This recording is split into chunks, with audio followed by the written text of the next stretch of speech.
13th. Today we've got our new push and pull cycle going on. We're going to talk about that in a moment, and then we've got some good old-fashioned burpees and cardio at the end. So let's work through our warm-up because it's a long one today. So we're going to start with easy 30 jumping jacks. Easy jumping jacks. If you've not been able to do jumping jacks at home, hopefully you've discovered another option by now that works with you on the floor. My favorite way to do it is just to kind of reduce the impact of the heels, but I've seen some people doing this one, which I really like. Off to the side, little step touch action, which, hey, if you do that 30 times, probably get you warm. So 30 jumping jacks, then we're gonna go with arm circles, just old school gym class style. We're gonna do 10 or 20 going forwards, getting a little bigger and bigger. Same thing going backwards. Then we're gonna head down to the floor. So here's where we get into some interesting new stuff.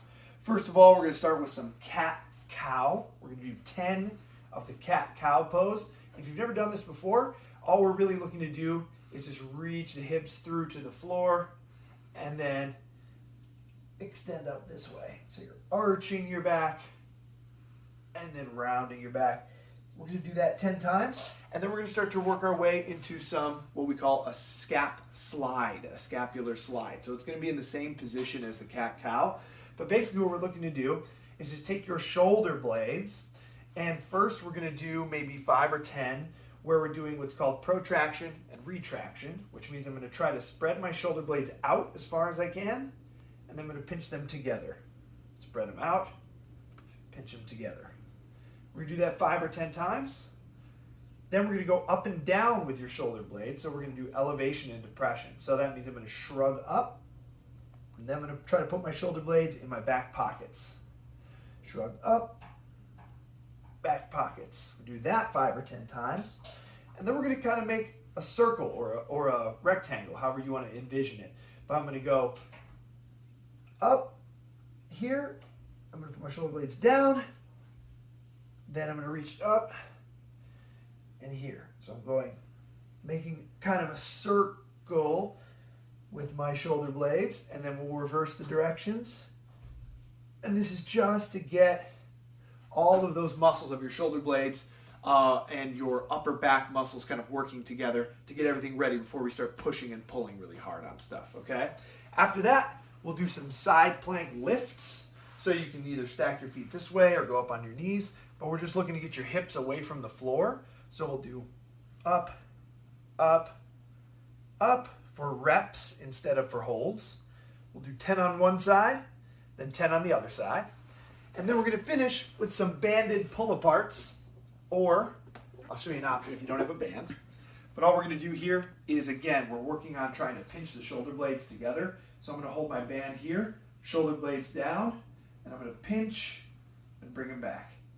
Pinch and bring them back. This shouldn't be super hard, just trying to warm up the shoulder blades. If you don't have a band for that, we'll do bent over T's. So if you did the YTLs the other day, this is hinging over like a good morning, and we're gonna make the shape of a T with your upper body. So I'm gonna come up and back down.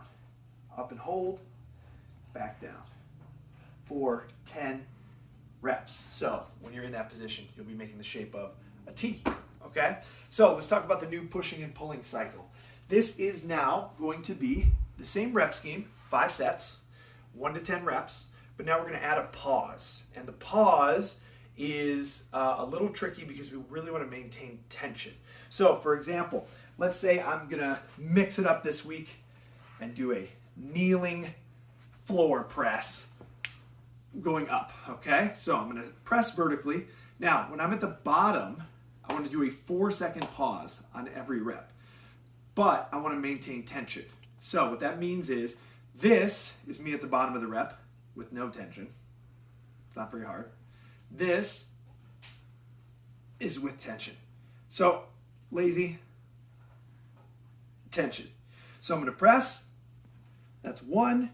I'm going to come down to the bottom. Tension for 4, 3, 2, 1. Press. Tension. 4, 3, 2, 1. Press.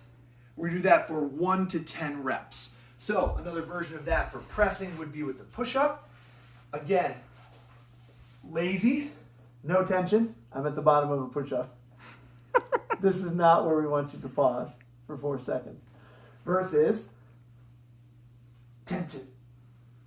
I'm technically still on the ground with most, but lazy versus tension. So I'd start at the top here. I'm going to go down, hold, 4, 3, 2, 1, press. Down, 4, 3, 2, 1, press.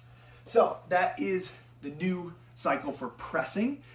4 seconds with maximal tension at the bottom of every rep. We're going to do the same thing with pulling, except the tension is at the top of every rep. So imagine that you're doing a pull-up, because it's usually easier to envision that way. If I'm doing a pull-up, at the bottom is usually something most people can do, hang at the bottom. But at the top, 4, 3, 2, 1, down, right? So most people don't have pull-up bars, so a lot of people have been doing the dumbbell row. So again, 4 seconds at the top. I'm here, I go up, 4, 3, 2, 1, down. 4, 3, 2, 1, down. Again, just trying to keep a maximal amount of squeeze on whatever you're doing, okay? 5 sets of 1 to 10 reps. Pull. When you're pulling, pause at the top. When you're pressing, pause at the bottom, okay? After that, we're gonna do our conditioning. Did I say that backwards? Pulling, pause at the top. Pushing, pause at the bottom. Yeah. There we go. Yeah, that's right. So then we're going to do, for conditioning, real simple today, 4 rounds. 1 minute of burpees, or whatever kind of burpee variation that you can do. You could do the step back version if you're having issues with making noise on the floor. As long as we're going down and up, you're good. 1 minute on, 1 minute rest. Then 1 minute of cardio, whatever you want to do, 1 minute of rest. So some folks have been getting outdoors so they can do a 1 minute of just running. Watch yourself on your watch. A lot of folks are doing jump rope for cardio, so that would be a good one, or jumping jacks like we started off in the warm-up. Or you could, if you're one of the people that has a bike or a rower at home, you could jump on and off the bike or rower. So 1 minute burpee, 1 minute rest, 1 minute cardio, 1 minute rest. We'll do that for 4 rounds, just a little quick interval workout, all right? All right, that's it for today. Everybody, have fun.